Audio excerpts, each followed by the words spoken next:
मैं सर एक योगा टीचर हूँ। योगा टीचर हैं, पहले तो इनके लिए बहुत सारी तालियां बजाइए। बहुत बहुत शुक्रिया सर। सवाल पूछिए आप। मेरा सवाल आप लोगों से एक ही है और इस चैनल से भी है। राजतंत्र और लोकतंत्र में सिर्फ एक ही फर्क रहा है, लोकतंत्र by the people for the people, but राजतंत्र में वही जो जन्मजात या ऊपर से थोपा जा रहा था। लेकिन मेरी सबसे ये एक अपील है, विनम्र अपील, कि आप सोच समझ के, ये आपको एक बहुत बड़ा वरदान मिला है बाय गॉड, जो आपके इस मतदान से हर किसी की सीट पे किसी को ताजो लाभ करते हो, उसको उस तख्त पे बैठाते हो जो आपकी सेवा करता है, तो ये काम जरूर सोच विचार तन मन धन से करें। योगा जी ने बहुत, जो टीचर हैं उन्होंने बहुत महीन बात कही है, समझने वाले समझे होंगे। और कि देखिए राजतंत्र और लोकतंत्र का, और हम तो सारे लोग लोकतंत्र के पुजारी हैं और जगह जगह यही घूमते हैं, तो इन्होंने एक परिवारवाद की तरफ इन्होंने इशारा कर दिया कि देखिए साहब उससे बचना चाहिए और वो जो है बड़ा घातक। आपका टेक फिर बीजेपी से पूछूंगा। इशारा तो उन्होंने आप ही की तरफ किया।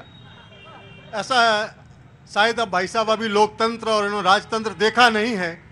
इनको पता होना चाहिए कांग्रेस पार्टी ही एक ऐसी पार्टी है जिसने राजतंत्र, हम समझते रहे कि कांग्रेस ने सिर्फ अंग्रेजों को भगाया, कांग्रेस ने अंग्रेजों को ही नहीं राजतंत्र को हिंदुस्तान से भगाया है और लोकतंत्र की स्थापना की है। आज 75 वर्ष का जो लोकतंत्र देख रहे हो भारत में, वो दुनिया का सबसे बड़ा लोकतंत्र है, जिसमें आप खड़े होकर के इस बात को, ये बात तो सच है कि ताकत लोकतंत्र की है, जब सामने आंखों में आंखें डाल के कहते हैं कि देखिए ये लोकतंत्र है और लोकतंत्र में आप सवाल निर्भीक होकर किसी से भी पूछ सकते हैं। मैं आया आपके पास, बहुत अच्छा। पहले बीजेपी से लेता हूं जी। इनका मत तो बेमानी है, पूरा बेमानी है, क्योंकि दुनिया को पता है कि क्या लोकतंत्र है और क्या राजतंत्र है, क्या परिवार तंत्र है। क्यों खड़गे जी चुन के आए हैं? क्योंकि पूरा परिवार तंत्र ही इनकी पार्टी चलाती है। आप देखिए पूरा परिवार तंत्र ये पार्टी चलाती है। इनके खड़गे जी अध्यक्ष है, लेकिन असली मायने में अध्यक्ष कौन है?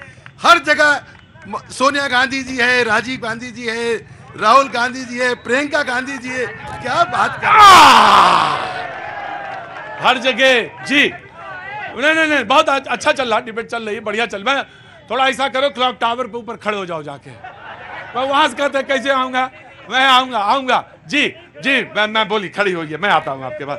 क्या नाम है आपका? मेरा नाम प्रियंका त्यागी है। प्रियंका जी बहुत बहुत स्वागत है आपका। थैंक यू जी। मैं कांग्रेस के जो प्रवक्ता है उनसे पूछना चाहती हूँ, इन्होंने कहा लोकतंत्र की स्थापना हमने की, इनकी पार्टी की स्थापना किसने की और इनकी पार्टी में लोकतंत्र कहाँ है? मेरे को जवाब दे। इनकी पार्टी में लोकतंत्र कहाँ है? जवाब दे। कांग्रेस के प्रवक्ता जरूर जवाब देंगे। जी भैया क्या नाम है? डॉक्टर बाकाराम विश्नोई है, मैं भी कांग्रेस का प्रवक्ता हूँ और मैं इनके प्रश्न का जवाब देता हूँ। बहुत अच्छी बात है, वाह क्या बात है, बगल में ही खड़े थे, वाह जी। मेरे प्रश्न, इनके प्रश्न का जवाब यह है कि हमारे कांग्रेस पार्टी में अभी खड़गे साहब अध्यक्ष हैं, जिनको बिल्कुल देखतांत्रिक तरीके से चुना गया है, उनके सामने बाकायदा कैंडिडेट थे, तो वो तो है हमारा लोकतंत्र। मैं आ जाऊंगा आराम से। जैसे देखिए जो मैं जब आ रहा था तो किसी ने मुझे जोधपुर की पगड़ी सर पे रख दी। मैंने कहा कि ये पगड़ी क्यों रख दी आपने? बोले नहीं आप डिजर्व करते, आप पगड़ी रखिए आपके अपने। मैंने कहा अगर ये पगड़ी रख दी है आपने मेरे माथे पे तो इसका मतलब हुआ दो, एक तो आप मुझे समझते हैं कि मैं आदर योग्य हूं, और दूसरा ये कि मेरे अंदर डिसिप्लिन रहना चाहिए। जिसके माथे पे पगड़ी उसको अनुशासन का सबसे पहला पाठ उसी के पास। तो इसका मुझे कुछ नहीं कहना, आप ही को। जी जनाब पूरी बात करिए। दूसरा ये साबित करता है कि 2 सीट वाली पार्टी आज पूरे भारत के अंदर, जिनके प्रधानमंत्री मोदी है, राज कर रहे हैं, ये सिर्फ कांग्रेस के लोकतंत्र में ही संभव हुआ। अगर कांग्रेस की जगह बीजेपी होती, 2 सीट कांग्रेस की होती, तो शायद कांग्रेस को ये पनपने नहीं देते।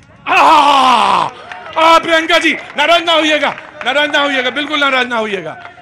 देखो भाई एक बात तो सच है कि चुनती तो जनता है, चाहे वो 2 को चुने चाहे वो 300 को चुने, बनाती वही है। जी नमस्ते। मुझे एक चीज का आज बहुत खुशी है कि महिलाओं ने हाथ उठाया है आज, तो इसमें बिल्कुल वो ना करिएगा, मैं बातचीत का सिलसिला आज वहीं से शुरू कर रहा हूं। जी नमस्ते। जी, ये महिलाओं के अधिकार, हाथ उठाने का अधिकार भी हमें कांग्रेस ने दिया है, क्योंकि 33% आरक्षण पहले उन्होंने ही शुरू किया है। और पहली लेडी, आयरन लेडी जिसे बोलते हैं, प्रधानमंत्री सबसे पहले कांग्रेस ने ही दी है महिला को, तो हमें ताकत तो कांग्रेस ने ही दी है सर। सबसे पहले हमें ताकत तो कांग्रेस ने ही सबसे पहले मुझे दी है। बीजेपी के प्रवक्ता जी, कानून किसने पास किया? महिला आरक्षण का कानून किसने पास किया? आज 40 साल से लटकाए हुए थे, 40 साल से जिस कानून को लटकाए, आज वो कानून पास हो गया है और वो इंप्लीमेंट होने वाला है। हाँ जी, क्या हुआ जी? अभी तक लागू नहीं हुआ, जो कानून की बात करें अभी तक लागू नहीं हुआ। मणिपुर में क्या हुआ इनसे पूछो आप। बोले कानून हमने पास किया, लागू नहीं हुआ। जी, मैं आराम से। हाँ जी, क्या नाम है आपका? डॉक्टर एडवोकेट हितेश व्यास। डॉक्टर एडवोकेट हितेश व्यास। हितेश, डॉक्टर एडवोकेट जी। आ रहा हूं बाबूजी, आ रहा हूं, आराम से जी। एडवोकेट साहब प्रैक्टिस करते हैं? नहीं, मैं नॉन प्रैक्टिसिंग लॉयर हूँ। नॉन प्रैक्टिसिंग लॉयर है, बहुत बहुत शुक्रिया आपका जी। सवाल क्या पूछना चाहते हैं? मैं आ रहा हूं बेटा, आ रहा हूं जी। सवाल हमारा सा इतना ही है कि जोधपुर शहर जो है वो बहुत ही शांतिप्रिय, बहुत ही शांत व्यवस्था वाला शहर है, लेकिन पिछले दिनों यहाँ जो घटनाएं हुई, सारे लोग उससे त्रस्त हैं। कांग्रेस ने जिस तरह तुष्टीकरण करके एक धर्म विशेष के लोगों का संरक्षण किया और यहाँ के लोगों को जिस तरह से मारा पीटा गया, वो घटनाएं पूरे देश ने देखी और जोधपुर की सारी जनता उससे त्रस्त है।